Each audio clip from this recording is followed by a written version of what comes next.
Vanhu vazhinji munyika vakabatana muzororo rino repasika mumakereke akasiyana-siyana apo vaicherechedza nekurangarira kuroverwa nekumuka kuvapenyu zvakare kwemuponesi Jesu Kristu.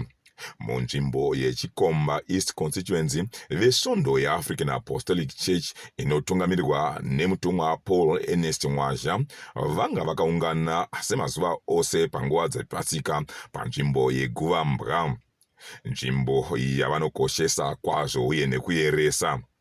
Mumiriri wechikomba East Constituency mudare reparamende uyezve vari gurukota zvekufambiswa kwezvinhu pamwe chete nezvivakwa, Hon Felix Tapiwa Mhona vabatanawo nhasi nevekereke iyi.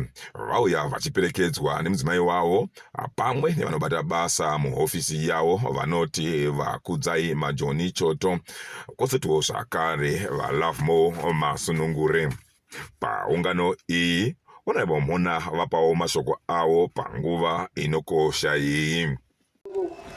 Baba IT Mazha yepamusoro ibaba vakatienda zvakare veshamini vari pakati pedu, vashamini vedu Baba MC Mazha yepamusoro ibaba vakatienda zvakare vice chair vari pakati pedu nageneral secretary vari pakati pedu. Ava tinoti ndana homeboy nekuti ndevebvo nemuno muchikomba nepamusoro iyona baba. Ndoda kutenda mabhishopu ose ari pakati pedu. Ndotenda zvakasarudzika bhishopu vandipawo mukana kuti mutaure, bhishopu Kura Sibanda. Vatiwo vachabatsirawo kuvandudza mugwagwa unouya paGuvambwa pamwe nekubatsirawo kuti nzvimbo iyi igowanawo zvikuru nyaya inechekuita nemvura. Chandoda kukuimbisai ndechekuti mugwagwa wamafamba nawo nhasi hamuchazoona zvakare kamupata kamafamba nawo. Hakuzoona mugwagwa wakapamhama wamuchafamba zvakanaka. Letara tichabva nayo pamaona payanga yakaperera tipinda masadza umu. Ndandiri kutaura nana baba ndikati zvino ndinogara kumugwagwa usina tara, zvinopa uchasvika kwasadza hanzi mbudzi inodya payakasungirirwa ndichakukonesa wopfurwa mukana. Ini sedunga munhu pane zvandakamisikidza ndikataura naBishop Kura ndikati homu mvura iripo asi tinoda kuti iwedzere imwe mvura iwande. Uchazoita ungano zvakare tinenge taane mvura yakawanda panzvimbo ino.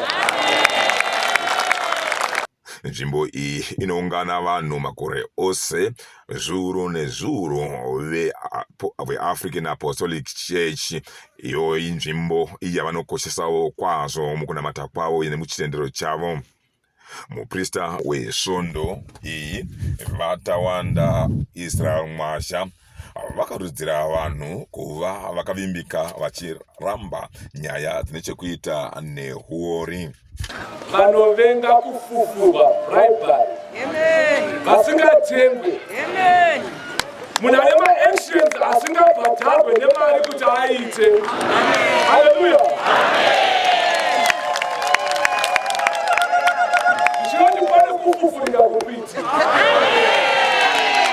Vamwe vapindawo musangano uyu ndisachigarawo veTraffic Safety Council of Zimbabwe, vanova Bishop musangano iye vaKura Sibanda uye vanobata basa muchikamu ichi cheTraffic Safety Council of Zimbabwe, vaThomas Mahunde vakurudzirawo vachairi vose kuti vasafamba usiku kuitira kudzivirira tsaona mumigwagwa. Taane mazuva anenge mairi matatu tiri pano zvichida tinenge tanenda takufunga kuzimba dzedu. Patichapedza chirayiro vamwe vazhinji vedu tinonzwa tichida kufamba manheru kuenda kunzvimbo dzatinogara. Tinokukurudzirai hama dzangu kuti ngatizororei tizomuka tine ugwinyu huri nane tikwanise kufamba kudzoka kwatinogara. Chikonzero nei tiri kuti ngatisafamba manheru? Zvakacherechedzwa kuti manheru kune mota shoma dzinofamba, asi tsaona dzinoitika manheru nedzinoitika kwakachena dzakada kuenzana.